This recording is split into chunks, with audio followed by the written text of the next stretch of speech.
Hello everyone, good morning. Welcome to my mini vlog. So आजचा ब्रेकफास्टचा menu आहे आलू paratha. So आज मी आलू पराठा बनवायचं ठरवलं. खूप दिवस झाले बनवलं होतं, त्यामुळे मी म्हटलं खायचं मस्त असं बनवून. सो मस्त चटणी आलू उकळून घेतलेलं आहे, त्याला मॅश केलं मस्त. त्याच्यामध्ये कांदा आणि थोडेसे स्पायसेस मसाले वगैरे हे ॲड करून मस्त भिजवलं आहे.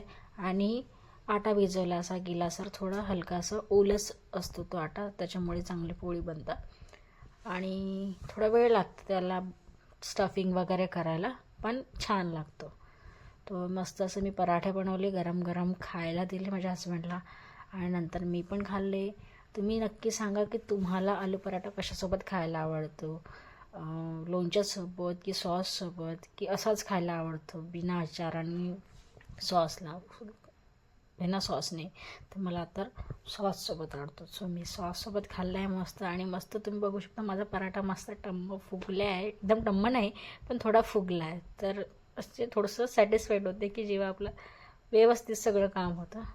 त्याच्यामुळे तुम्ही बघू शकता मस्त फुगला आहे माझा पराठा, म्हणून अजून करायला मजा येते आणखी चांगलं झालं की. सो अशा प्रकारे मी सगळं बनवून घेतले आणि मस्त नाश्ता केला आहे, बघू शकता तुम्ही. सो माझा मिनी ब्लॉग तुम्हाला कसा वाटतो आहे हे नक्की मला कमेंटमध्ये सांगा. आणि माझ्या चॅनलला सबस्क्राईब नक्की करा. त्यानंतर मी हे सगळं नाश्ता झाल्यावर थोडं जाळ्या वगैरे काढल्या, थोडं साफसफाई केली घराची, बेडशीट वगैरे सगळं धुवून काढलं आहे, जाळ्या वगैरे काढल्या आहे आणि थोडी साफसफाई केली घराची. सो अशा प्रकारे माझं मिनी ब्लॉग असते, डे आउट असते माझा. सो नक्की बघा, लाईक शेअर अँड कमेंट नक्की करा.